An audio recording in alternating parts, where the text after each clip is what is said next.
नमस्कार। आज हम एक सफर पर चलेंगे सोहनलाल द्विवेदी जी की एक बहुत ही प्रसिद्ध कविता वह जन्मभूमि मेरी की दुनिया में। इस विश्लेषण के जरिए हम ये समझने की कोशिश करेंगे कि आखिर कैसे एक कवि अपनी मातृभूमि की आत्मा को शब्दों में उतारता है। तो चलिए शुरू करते हैं। कविता की शुरुआत ही इन जबरदस्त पंक्तियों से होती है जो बार बार लौट कर आती हैं। ये सिर्फ एक लाइन नहीं है, बल्कि इस कविता का इमोशनल सेंटर है, एक ऐसा भाव जो पूरी रचना में गूंजता रहता है।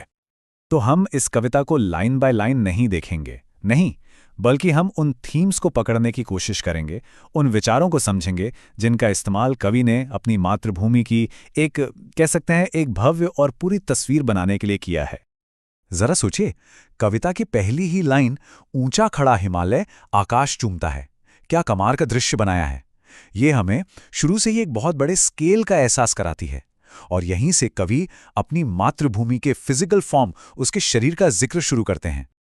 तो हमारा पहला पड़ाव है मातृभूमि का वो विशाल, वो भव्य रूप। कवि कैसे पहाड़ों, महासागरों और नदियों का इस्तेमाल करके इस राष्ट्र के शरीर को एक पहचान देते हैं। आइए देखते हैं। यहाँ हिमालय सिर्फ एक पहाड़ नहीं है, नहीं, इसे एक मुकुट की तरह दिखाया गया है, एक ताज जो देश के सिर पर सजा है। ये वो शान है जो हमारी उत्तरी सीमा को तय करती है और उसे एक सम्मान देती है। और फिर सिर से सीधा पैरों तक, एक तरफ जहां हिमालय एकदम स्थिर है, वहीं दूसरी तरफ पैरों के पास नित सिंधु झूमता है, मतलब लगातार हिलता डुलता महासागर। देखिए कैसे एक पूरा पोर्ट्रेट बन गया है, ऊपर अडिग हिमालय और नीचे लहराता हुआ समंदर। अब इन बड़ी बड़ी स्थिर चीजों से हटकर कवि देश की लाइफ ब्लड, उसकी जीवन रेखा की तरफ आते हैं, यानी हमारी पवित्र नदियां।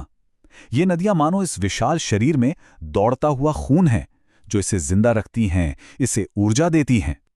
और इसी भव्य जमीन को कवि दो बहुत ही खास नाम देते हैं। एक पुण्य भूमि, जो इसकी आध्यात्मिक पवित्रता को दिखाती है, और दूसरा स्वर्ण भूमि, यानी सोने की भूमि, जो इसकी कुदरती दौलत और समृद्धि का प्रतीक है। तो यहाँ सबसे जरूरी बात यह है कि कवि पवित्रता और समृद्धि को एक दूसरे से जुड़ा हुआ देख रहे हैं। और फिर से वही पंक्तियां लौट कर आती हैं। ये रेपिटेशन, ये दोहराव इस बात पे जोर देता है कि ये सब कुछ, ये शान, ये पवित्रता, ये दौलत, ये सब कवि की अपनी मातृभूमि का है। अच्छा, तो अभी तक हमने एक बड़ा वाइड एंगल व्यू देखा। चलिए अब जरा जूम इन करते हैं। अब हम उस जिंदा दिली पर ध्यान देंगे जिसे कवि ने न सिर्फ देखा, बल्कि अपनी कविता में महसूस किया और उतारा है। और इस हिस्से में तो कविता में जैसे जान आ जाती है।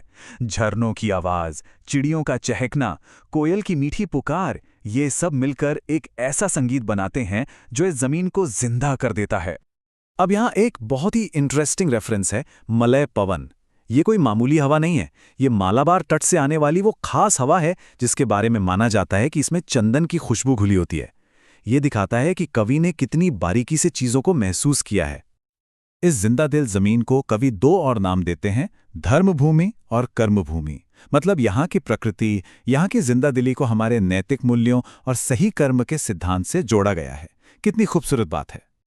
और एक बार फिर वही पंक्ति ये याद दिलाती है कि ये सब, ये जिंदा दिली, ये सिद्धांत, ये सब कवि की अपनी पहचान का, उनके अपनेपन का हिस्सा है। अब हम कविता की आखिरी और शायद सबसे गहरी परत पर पहुंचते हैं। यहाँ कवि उन महान हस्तियों का जिक्र करते हैं जिन्होंने इस देश की आत्मा को, इसकी चेतना को गढ़ा है। ये वो नाम हैं जिन पर इस भूमि की मॉरल और स्पिरिचुअल विरासत टिकी है। यहाँ रघुपति राम और सीता हैं जो आदर्शों के प्रतीक हैं, कृष्ण हैं जिन्होंने गीता के जरिए कर्म का संदेश दिया, और गौतम बुद्ध हैं जिन्होंने दुनिया को शांति और करुणा का रास्ता दिखाया। कवि यहाँ खास तौर पर गौतम बुद्ध पर फोकस करते हैं और इस भूमि को एक ऐसे सोर्स के तौर पर देखते हैं जहाँ से पूरी दुनिया को ज्ञान और शांति मिली। जग को दया दिखाई, जग को दिया दिखाया, इन पंक्तियों में कितना गहरा मतलब छुपा है।